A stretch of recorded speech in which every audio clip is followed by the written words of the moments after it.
नमस्कार, मैं डॉक्टर शिशिर Upadhyay. Asian public TV की कोशिश है कि लगातार जिस तरीके से छोटे बच्चे कॉम्पिटिटिव एग्जाम में फेल होने की वजह से या असफल होने की वजह से, प्रतिशत कम होने की वजह से लगातार आत्महत्याएं कर रहे हैं, और इन आत्महत्याओं की वजह क्या हो सकती है। एक तरफ तो कॉम्पिटिटिव एग्जाम है, मानसिक दबाव है, दूसरा सामाजिक दबाव भी होता है। कहाँ कमजोरी रह जाती है, कहाँ कमी रह जाती है, इस पर हम चर्चा करेंगे। हमारे साथ मध्य प्रदेश नहीं देश भर में विख्यात और बहुत बुद्धिजीवी, मध्य प्रदेश सरकार में महत्वपूर्ण पदों पर रहे, भोपाल कमिश्नर रहे, प्रमुख सचिव रहे, पूर्व आईएएस अधिकारी श्री मनोज श्रीवास्तव जी, आपका बहुत बहुत स्वागत है सर। नमस्कार सर का जिस तरीके का काम रहा है, समाज के लिए भी बहुत काम किया है, और समाज के लिए काम करने के साथ साथ हमारी सांस्कृतिक धरोहर को बनाए रखने के लिए आपने बहुत सारी किताबें लिखी हैं, जिसमें हनुमान चालीसा से लेकर रामायण तक का आपने अपने भाषा में अनुवाद किया है। समाज कहाँ कमजोर रह जाता है सर, जिस तरह से लगातार आत्महत्याएं हो रही हैं और टीनेजर बच्चे जिस तरीके से आत्महत्या कर रहे हैं, तो कहाँ कमी रह जाती है सर? क्यों बच्चे आत्महत्या, और इसको कैसे रोका जा सकता है? ये बात जब मैं आनंद विभाग में था तो मैंने जो है कोशिश की थी कि पहले तो ये जाने कि हमारे यहाँ आत्महत्याएं जो हैं, जो कि आनंद का एकदम प्रतिध्रुव है, प्रतिलोम है, तो उसमें पता करें। तो मुझे जब मैंने आंकड़े पढ़े तो मैं देख के आश्चर्यचकित रह गया कि आत्महत्या के नाम सामान्यतः जो कारण गिनाए जाते थे कि किसान जो है वो आत्महत्या करते हैं, फार्मर सुसाइड वगैरह, मध्य प्रदेश में ऐसा नहीं था। मध्य प्रदेश में देखा सबसे ज्यादा आत्महत्याएं करती थी जो है फैमिली प्रॉब्लम, जो हाउस वाइफ्स होती थी वो, और दूसरे नंबर पर स्टूडेंट्स थे। तो जो विद्यार्थी जो आत्महत्या करते हैं और खासकर जो परीक्षा परिणामों के बाद करते हैं, वो एक चिंता का विषय है। उसके एक कारण जो मैं समझता हूँ कि हम लोग एक तरह की सक्सेस सोसाइटी में रह रहे हैं, और वो सक्सेस सोसाइटी से तो सफलता की ही पूजा करती है, और यदि आप सफल नहीं हुए तो आप निरर्थक हो गए। तो वो जो जीवन मूल्य है और हमारी शिक्षा पद्धति का ढांचा भी हमने जिस तरह से गढ़ा है, तो जो आधुनिक शिक्षा का कहना चाहिए वो भी इसी तरह का है। यानी 3 तरह से आदमी का व्यक्तित्व बनता है, जो फ्राइड कहता था कि इड, ईगो और सुपर ईगो। तो कुछ हैं जो इड वर्च्यूज हैं, कुछ हैं जो ईगो वर्च्यूज हैं, कुछ हैं जो सुपर ईगो वर्च्यूज हैं। सवाल ये है कि हमारी शिक्षा पद्धति इनमें से किन वर्च्यूज को प्रमुखता देती है। इड वर्च्यूज क्या है कि जो आपके हृदय का स्वाभाविक उद्रेक है, सहज रूप से निकलते हैं, मैत्री, दया, करुणा, क्षमा, प्यार, ये सब चीजें जो है वो आपके सहज रूप से निकलती हैं। तो ये इड वर्च्यूज हैं। दूसरे होते हैं ईगो वर्च्यूज। ईगो वर्च्यूज वो हैं जो कॉम्पिटिटिवनेस, स्पर्धात्मकता, कट थ्रोट कॉम्पिटिशन, आपका असर्टिवनेस, ऑडेसिटी, ये सब चीजें जो आत्मस्थापन वगैरह की हैं, वो ईगो वर्च्यूज हैं। और जो सुपर ईगो वर्च्यूज हैं वो ऐसे होते हैं जो समाज हमें एक आदर्श की तरह सिखाता है, सदाचार, नैतिकता, ऑनेस्टी, ये सब चीजें जो है सुपर ईगो वर्च्यूज। अब आप देखिए कि अपनी शिक्षा पद्धति में कि जो असेसमेंट सिस्टम है, इसमें किस चीज को ज्यादा महत्व दिया जा रहा है? इस बात को ज्यादा महत्व दिया जा रहा है कि आप दूसरों को पीछे छोड़कर कितने आगे आ गए, आपका ईगो जो है वर्च्यू वो कितना प्रबल हुआ।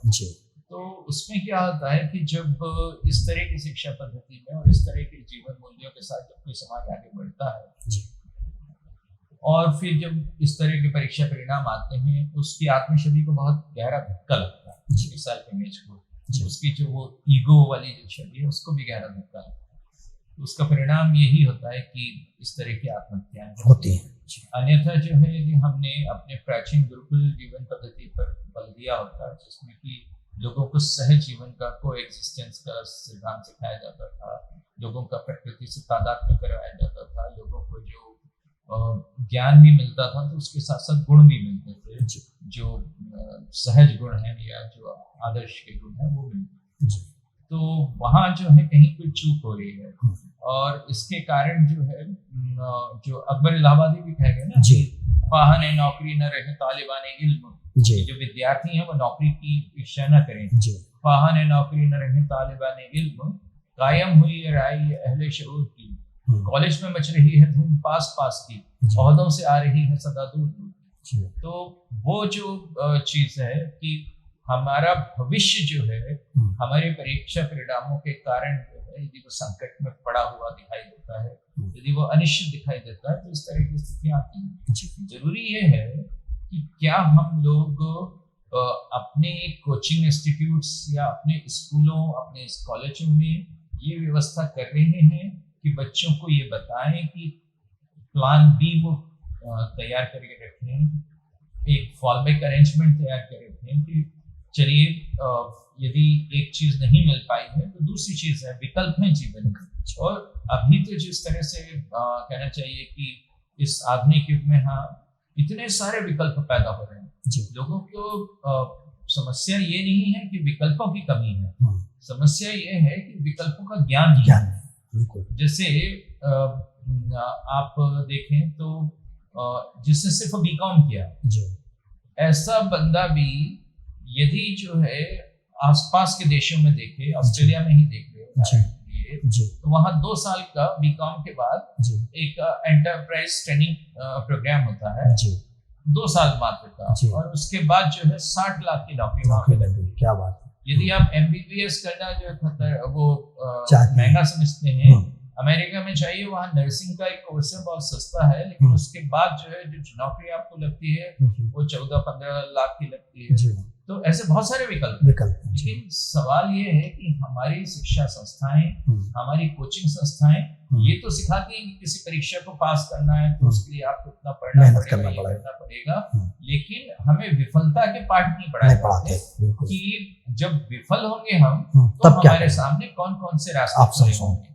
तो आप जो है और विकल्पों को चुनना और उनकी तरफ जाने का मतलब ये नहीं है कि आप पहले के प्रति ध्यान छोड़ दें, अगले साल फिर दे दें उसको, लेकिन उसके साथ साथ इन दूसरे विकल्पों को देखें और महसूस करें कि एक सुरक्षित जीवन, एक अच्छा जीवन, एक सफल जीवन जो है उसके बिना भी बिताया जा सकता है। बिल्कुल। सर का कहना है कि सफलता जरूरी है, लेकिन सफलता के साथ असफलता के बारे में भी आपको, दूसरे रास्ते के बारे में भी जानकारी बहुत जरूरी है कि कम से कम एक रास्ता बंद होता है लेकिन 1000 रास्ते खुलते हैं, और ये कमी है।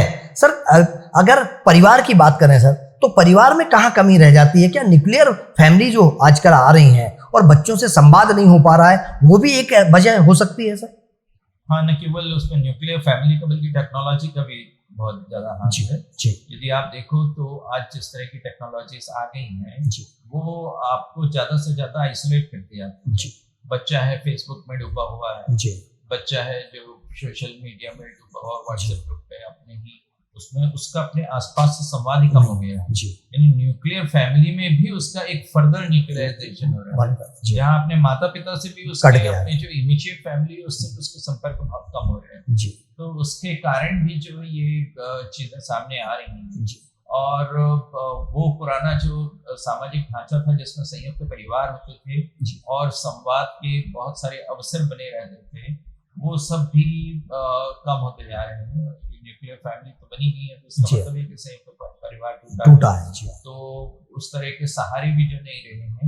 तो बच्चा जब इस तरह की परीक्षाओं में असफल होता है और उसका आइसोलेशन जो है टेक्नोलॉजी असिस्टेड आइसोलेशन है, उसकी एकांती जो है वो उस कारण से है, तो फिर अपनी उस एकांती के क्षण पर वो एकदम निरीह है, और वहां पर जो है उसको कोई ढाढ़स बधाने के लिए भी नहीं है, टेक्नोलॉजी नहीं बना सकती। जी हाँ, बिल्कुल।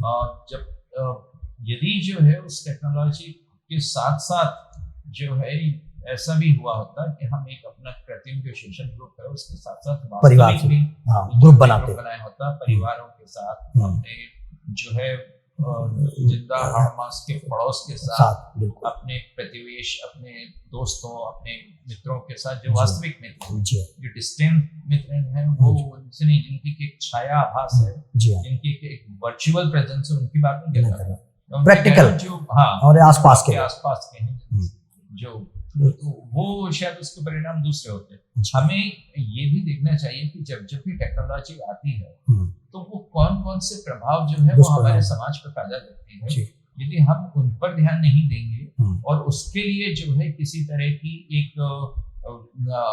कहना चाहिए कि उसका एक प्रोटोकॉल नहीं तय करेंगे जब तक, तब तक जो है ऐसी दिक्कतें रहेंगी। मैंने कई बार देखा कि टेक्नोलॉजी आ गई, उसके साथ उसका प्रोटोकॉल नहीं आया। उस टेक्नोलॉजी ने भारत को नुकसान ही पहुंचाया। उदाहरण के लिए मैं देखता हूँ कि जैसे किसी जमाने में सोनोग्राफी आई थी, तो सोनोग्राफी ने जब तक कि भारत का जेंडर जो रेशियो था, लिंगानुपात जो है, जब तक कि गंभीर रूप से प्रभावित नहीं कर दिया, तब तक हम उसका अधिनियम भी नहीं बना पाए।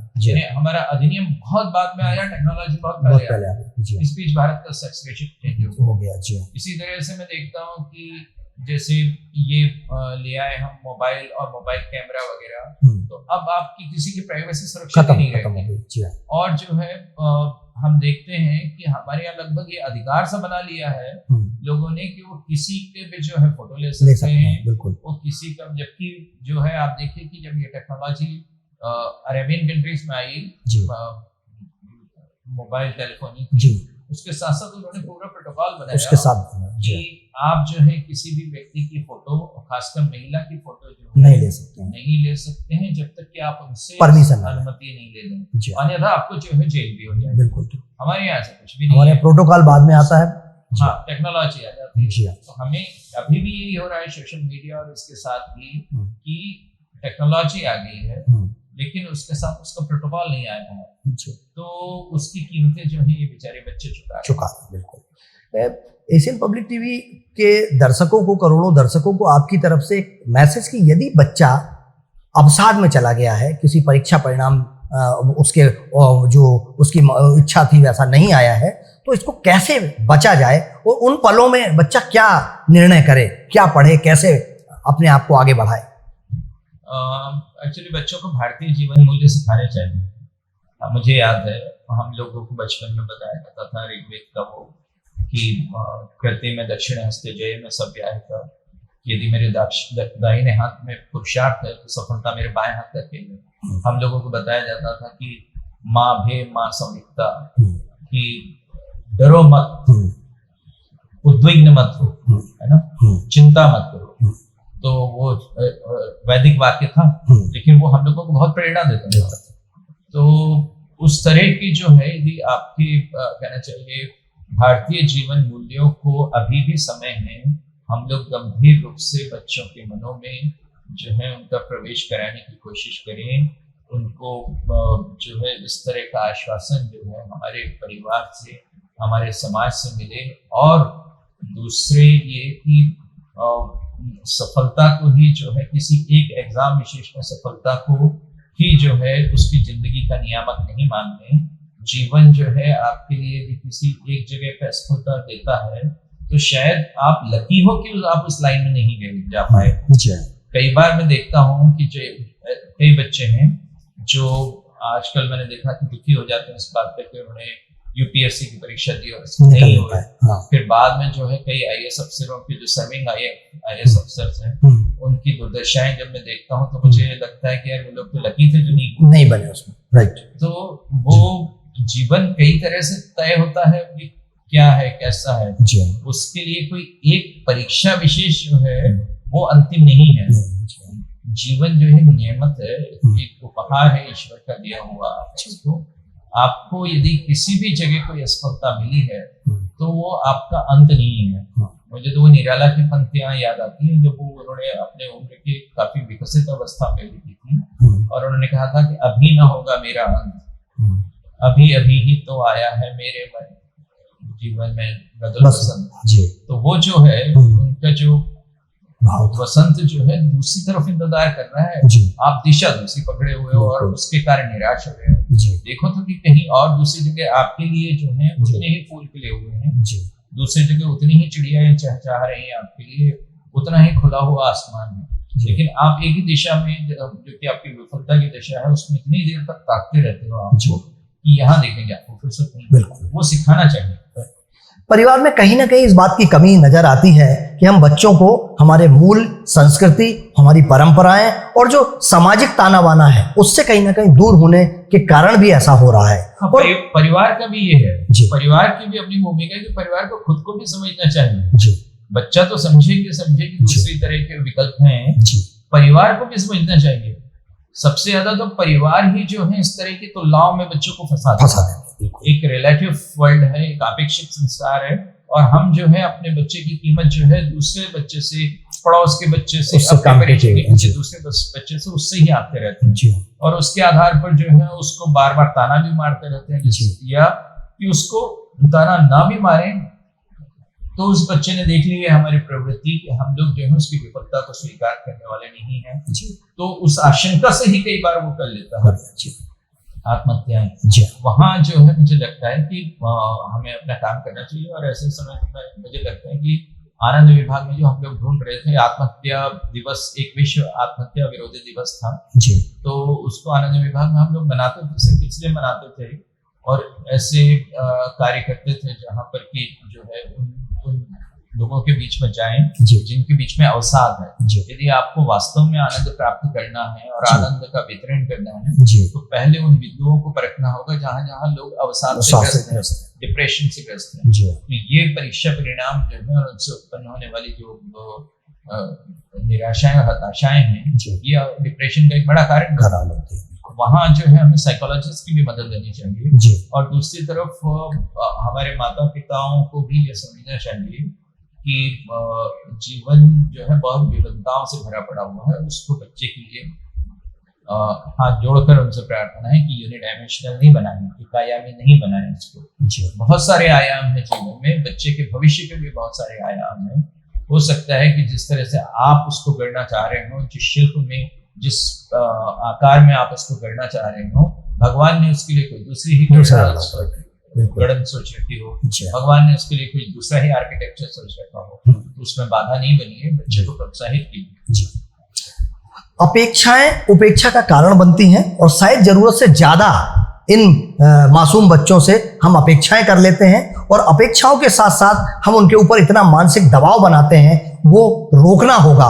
उसके लिए समाज को भी कहीं ना कहीं आगे आना होगा। शासकीय विभाग जो काम कर रहे हैं, जैसा सर ने बताया कि आनंद जो विभाग है उसने इस पर काम किया है और आगे भी करेंगे। लेकिन एक बात सर ने जो कही है उसमें मुझे ऐसा लगता है कि उस पर सोचना चाहिए। कोचिंग इंस्टीट्यूट हो, यूनिवर्सिटीज हो, डिग्री देने के साथ साथ, पढ़ाई कराने के साथ साथ रास्ते बताने का भी काम अगर करेंगे तो बच्चा सिर्फ एक रास्ते पर चलकर असफल हो जाए तो 10 रास्ते दूसरे खुले मिलेंगे। हमारी कोशिश सिर्फ यह है कि इस तरह के आत्महत्याओं पर रोक लगे, और अगर एक भी आपकी बात लाखों करोड़ों लोग देख रहे हैं, अगर एक भी इस पर अमल करता है तो शायद एक जिंदगी बचाने में हम सफल होंगे। और जिंदगी बहुत मूल्यवान होती है, ये जिंदगी ऐसे ही नहीं बर्बाद करना चाहिए। कोशिश करने वाले की कभी हार नहीं होती, और जिंदगी की जंग हारने वाला कभी भी परिवार को खुशियां नहीं दे सकता। इसलिए जिंदगी जीना चाहिए, और जिंदगी जीने का नाम ही जिंदगी है। मेरे साथ आज इस मुद्दे पर मध्य प्रदेश नहीं, देश के जो बहुत अच्छे साहित्यकार और एक अच्छे नौकरशाह के रूप में पूरे देश में जाने जाते हैं, श्री मनोज श्रीवास्तव जी, आप जुड़े। आपका बहुत बहुत धन्यवाद। नमस्कार।